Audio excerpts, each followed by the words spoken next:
Добро вечер, започнува емисијата Православна ризница на Канал 8.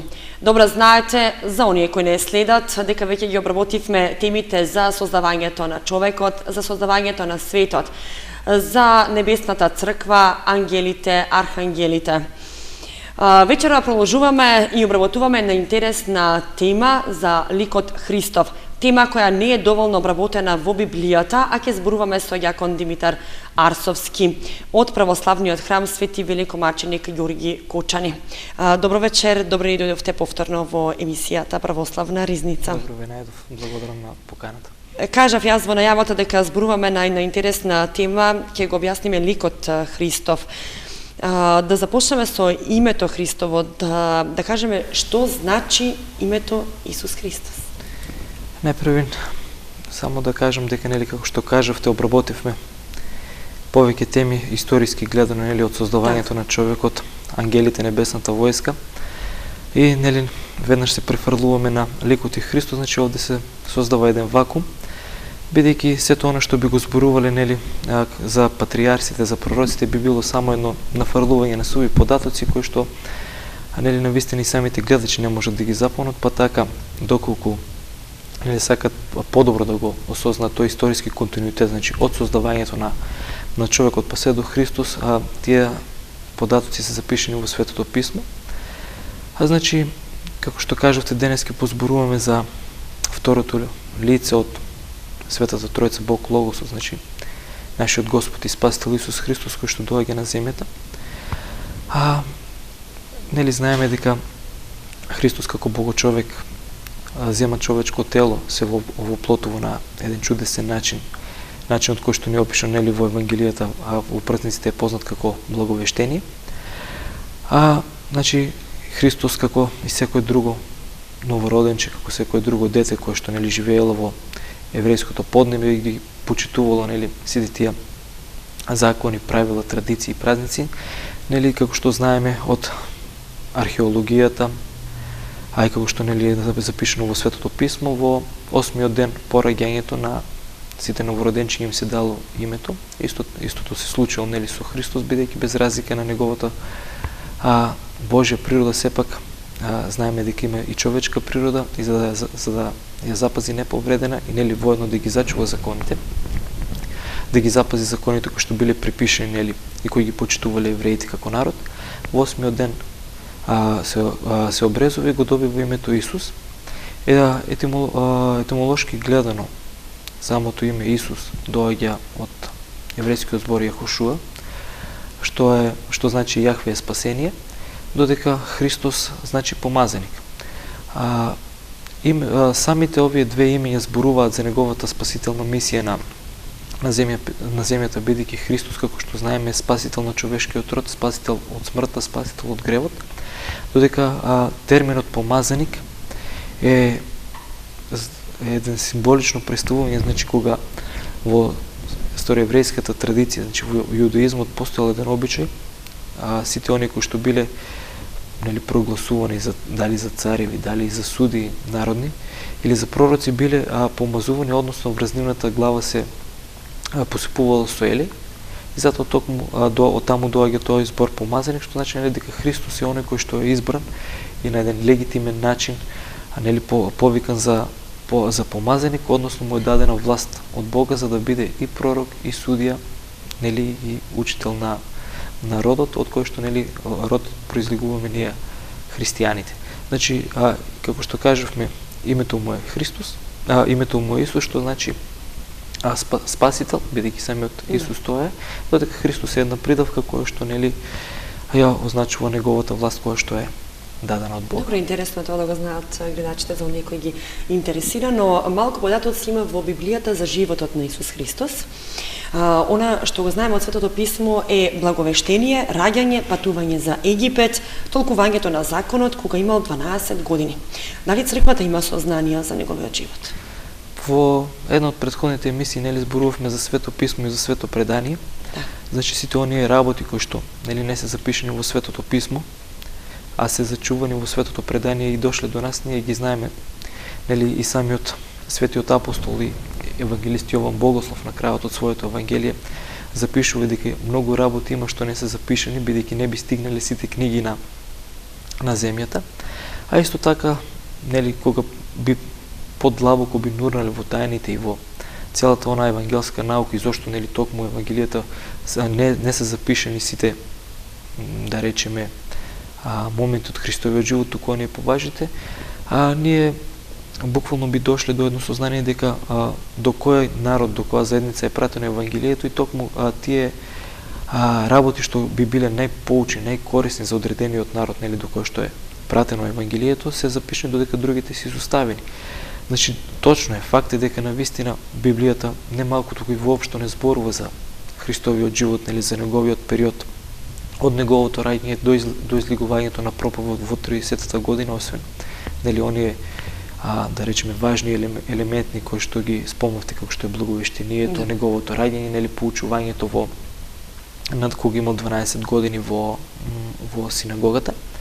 Но од Светото предание имаме повеќе, да речеме, сознание за неговиот живот. Еве, например, во преданието е запишано, нели, откако Христос пребегнува во Египет, си има уште додека тој бил бебенце од, да речеме, не пол месец, веќе ги правил првите чуда. Значи, во преданието е запишан еден момент како додека, нели, бегале Христос со неговата мајка, нашата владичица Пресвета Богородица и неговиот татко Јосиф обручник, нив ги сретнало една група разбойници кои што сакале, нели, да ги ограбат и да ги убијат, но кога еден од разбойникот го видел младенецот и видел целата таа да речеме божествена убавина што имал Христос, се смирил над него и рекол, ова мора да е некое Божјо создание, па е толку убаво, и се восхитен од убавината на Христос како бебенце, нели, како младенец, тој ги поштедува, не ги ограбува и не ги погубува.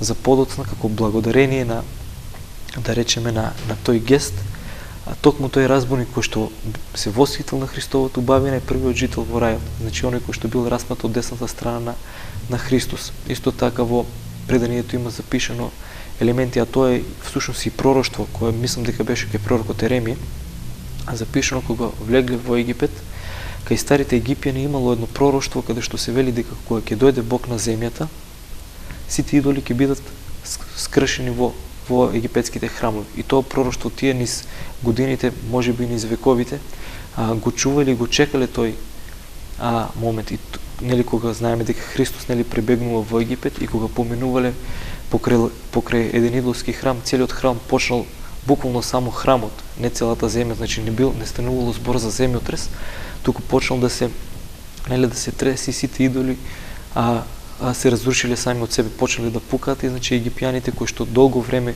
нели, го чувале тоа пророштво, им се остварило и веќе имале представа тие дека Бог буквално дошол на земјата, нели, самиот Христос е второто лице од Светата Тројца, односно нашиот Бог.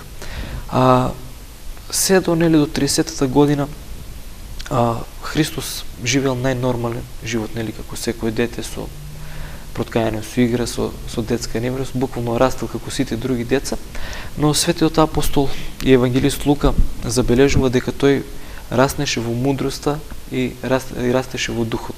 Значи, иако бил како сите деца, единствената разлика што е имало од другите деца, нели, децата гледано колку може да бидат огревовени, но Христос го немал и тој, да речеме, невин детски грев. Значи, како второ лице од Светата Тројца, бидејќи, нели, во Божјата природа не постои гревот, Христос бил безгрешен. Но исто така бил и ги упатувал своите, нели, од неговата човечка природа, ги упатувал своите молитви кон Бога, живеел еден здрав, да речеме, религиозен живот, што сепак, нели, со ништо не се разликувал од своите деца, живеел нели, роден во Витлеем, оди во Египет, се враќа во Назарет, живее, како што сведочи Светото писмо, во семејство на дрводелец. Од Светото предание знаеме дека и тој како неговиот татко го изучувал и го познал дрводелскиот занает.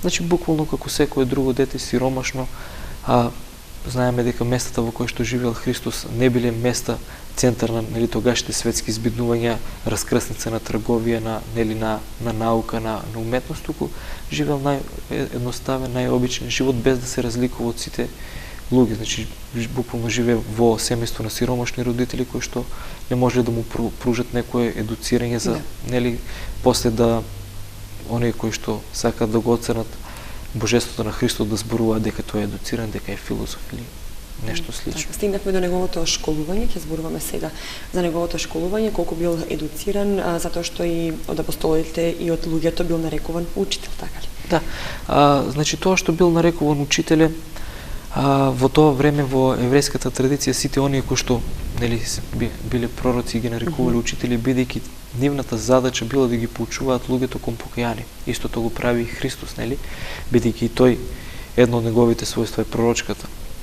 Освен нели првосвештеничката и пророчката. И токму затоа бил учителе, но не бил нарекуван учителе во смисла нели како што во старогрчката култура, во античката нели кога била експанзијата на филозофските школи, на филозофските учители, нели кои што ги нарекувале учители поради нивните нели филозофски знаења.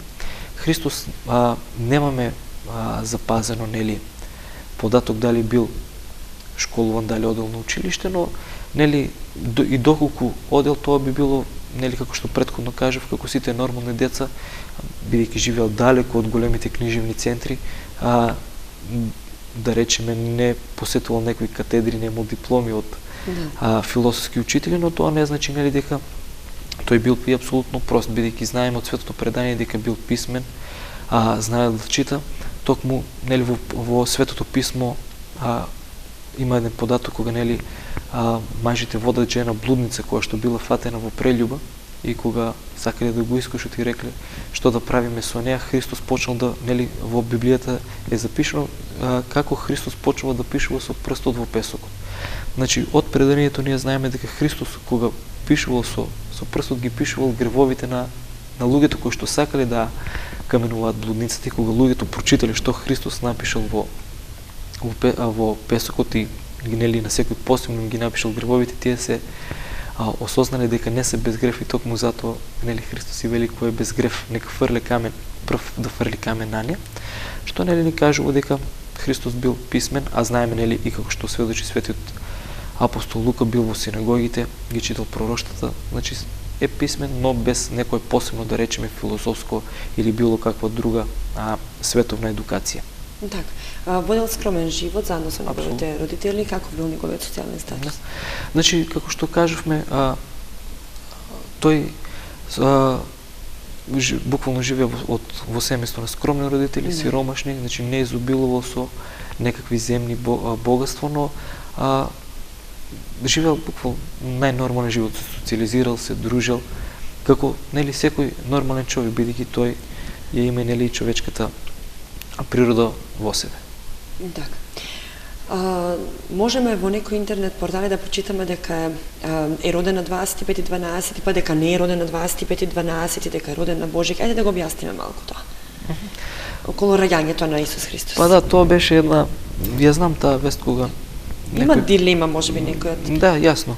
Дека некој професор од, мислам дека од Харвард, некако со методите на астрологијата, не знам, ги враќал звездите и дошол до сознание дека Христос не е роден на Божик и дека е роден некаде во месец март, и тоа од нели интернет порталите беше да речеме направи еден бум, како беше представено како еден скандал дека црквата цело време погрешно учи дека Христос е роден нели на Божик на 25 декември или на 7 јануари, да, по нов стил, и беше представено како, не знам, дека црквата лаже, повторно прави некоја конспирација.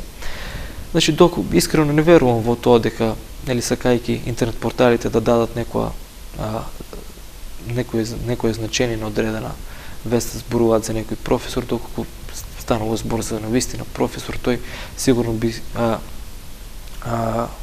би прочитал дел од православната, односно и целата христијанска хератологија, која што буквално сведочи нели за раѓањето Христово. Ние црквата од секогаш знаела дека Христос нели не е роден на 25 декември или на 7 јануари. Но најпрви ваквото празнување, ќе се навратам нели на историјата на празникот за да им биде појасно на гледачите. Било празнувано со празникот Богојавление, нели кога моментот кога Христос нели е крштеван од страна на светиот претеча Јован и кога излегува на проповед. И најпрвен до 4. век бил празнуван на тој ден. Веќе со откако за време на светиот и го раздиот Јован Златоуст се прави една реформација на овој празник и почнува да се слави на 25 декември. Ваквото празнување на овој празник не е случајно, бидејќи во тоа време постоел култ на Богот кон сонцето, кој што се славил на 25 декември, и се со цел да се истисне тој култ кој навистина во тоа време зел голем зафат, а нели знаеме и Христос дека метафориски, поетски нарекува сонце на правдата, токму раѓањето Христово е ставено на тој ден и нели со тек на време таквиот култ кон Богот на сонцето на паганскиот бог на сонцето да биде отврен. На вистина е дека нели Христос не е роден во тој период, бидејќи доколку гледаме библиски нели има некои, да речеме, ситници кои што се воочливи и кои ни кажуваат дека Христос не е роден, бидејќи нели во тоа време кога се родил Христос имало нели први што го виделе неговото раѓање биле пастирите. Значи знаеме ние дека пастирите преку зимно време не ги водат нели животните на пасиштата, тука излегуваат напред. Значи прв показател дека Христос е роден веќе во да речеме во рана пролете тоа. А најважен и најнепобитен доказ е тоа што нели исто и како што пишува и во Светото писмо, во тоа време се вршил еден попис на луѓето нели кои што живееле во тие краишта, и да речеме се најдени археолошки документи кои што биле укажуваат дека тој попис бил кон крајот на март, некаде од 25 по денешен календар до 30 март, што укажува дека Христос бил роден токму некаде во овој период од овие 5 дена. Некои теолози, нели, базирајќи се на некои своји податоци, има некои мислење дека е родил во јуни, некои велат дека е роден во мај, но најверодостојни и од страна на светите оци и да речеме од современите богослови кои што малку по научно пристапуваат на оваа проблематика, дека најверојатно е роден во период од 25 до 28 март. Значи тоа не е нешто скришно кое што црквата го крие, туку по самата причина, нели, поради одредени причини, празнувањето Христово е поместено, како што кажав, нели, за истиснување на еден култ кој што бил погубен. Да не се задржувам за нели неговото значење и се што се правило во тој култ. Туку на вистина е тоа дека Христос не е роден на Божи, туку е роден, да речеме, во периодот од 25 до 30 март, гледано по денешен календар. Значи не станува збор за некаква завера, нели, оние кои што се, како да речеме, љубители на такви приказни со конспирации, овде гледаат дека, не знам, црковен скандал, што апсолутно нема врска. Значи тоа е запишано, тоа го знаеме ние на извековите, само нели немаме потреба толку јавно да го кажуваме, не станува збор за нешто скришно или како да кажем нешто контрадикторно што би ја сменило историјата и текот на црквата. Така. Терминот Богочовек го споменавте во првиот дел од емисијата. Ајде да го објасниме, да биде појасно. Значи ова е една догматска тема за која би сакал посебно да направиме некоја емисија, но тоа би го оставиле за понатаму малку, нели, да ги осознаеме основните тајни на верата. Значи знаеме дека Христос кога доаѓа на земјата, нели, бидејќи човечката природа која што имаме ние е помрачена и несовршена, а Божјата е совршена, и се јавила потреба да, нели, заради нашето спасение да се појави нешто помеѓу човечката и Божјата, нели, природа, и токму по Божјо допуштање и по Божјата премудрост, нели, второто лице од Светата Тројца, Синот, се воплотува и зема на себе човечка природа. Значи, буквално во еден човек се и двете природи не се сливаат и ниту едната ја надминува другата природа. Значи, тој е во исто време и Бог и во исто време и човек. Значи, Христос затоа е наречен Богочовек. Ние тоа го знаеме. Некои, да речеме, православни секти ја истиснуваат, да речеме, човечката природа, некои истиснуваат Божјата природа, според некои, нели, Христос е само обичен човек кој што бил пророк, вдахнуван од Светиот Дух, според некој Христос е само вистински Бог, човечката форма му била привидна. Сите тие учења се осудени за време, нели, во текот на вселенските собори, бидејќи ние знаеме Христос по него исто живел како секој човек, значи чувствувал глад, се хранел, нели во Библијата пишува дека постел, а исто така во Библијата е запишано нели дека Христос и плачел. Христос тоа укажува дека нели имал и човечка природа, кога бил распнат на крст, чувствувал болки, нели како секој нормален човек. Како нормален човек. Јасно.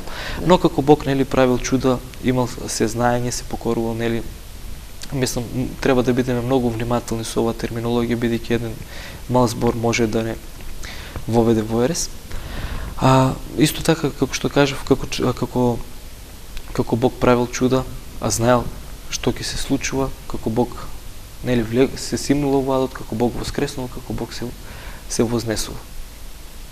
И затоа може слободно да се нарече Бого човек. Јасно.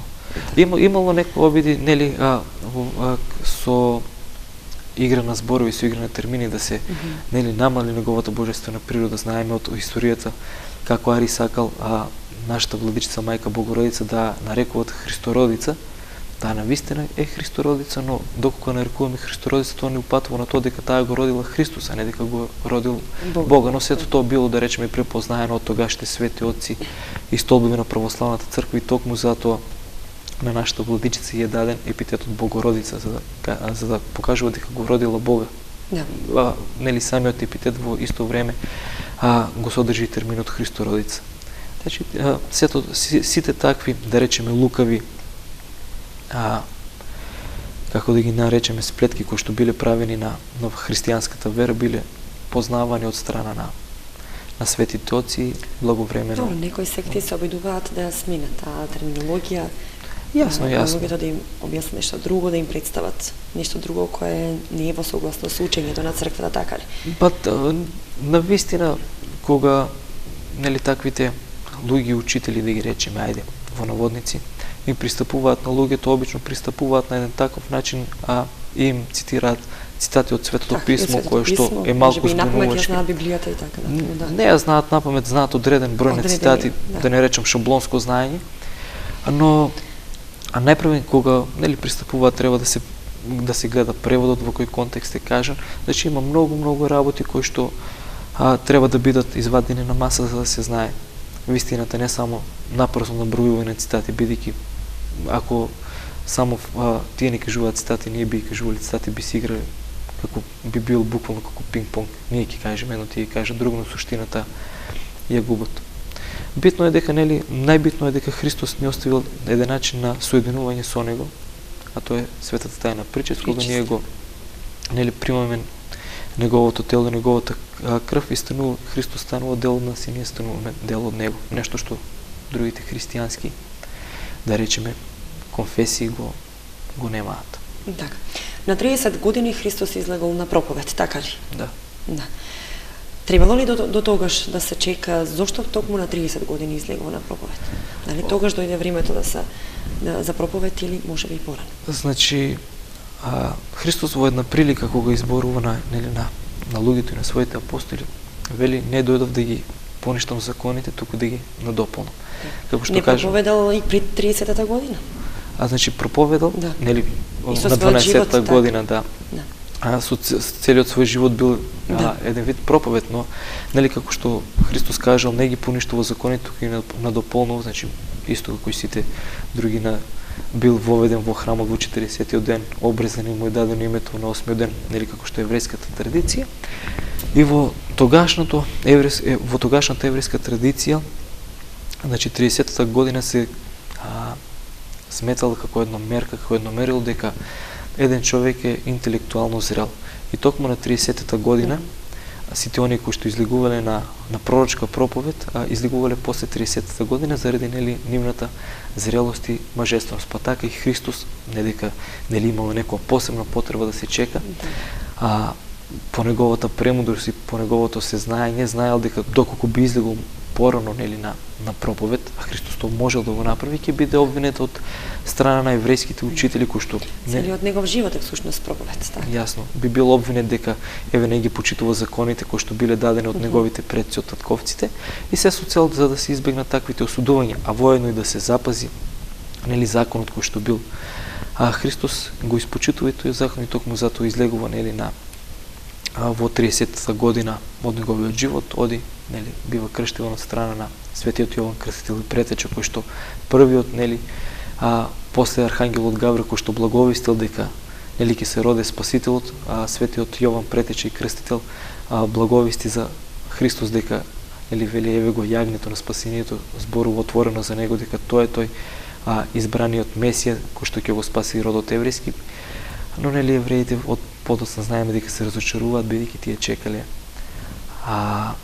цар земен кој што ќе ослободи од робството, а не очекувале, нели, спасение, односно ослободување од робството на гревот. Па токму затоа евреите се уште живеат во Стариот Завет, бидејќи, нели, не го признаваат Христос за Месија. Тие се уште го чекаат ветениот Месија, додека за нас православните ветениот Месија дојде, беше распнат, не избави со неговата искупителна крв и, нели, го чекаме да дојде по вториот пат, новој пат во слава, со, нели, како што зборува Откровението, со глас, пригласна труба, во целата негова слава со сите ангели, а некако кога дојде, нели, првиот пат како сиромашно дете кое што беше родено во пештера, завиено во јасли меѓу животни, новој пат ќе дојде во слава како вистински Бог.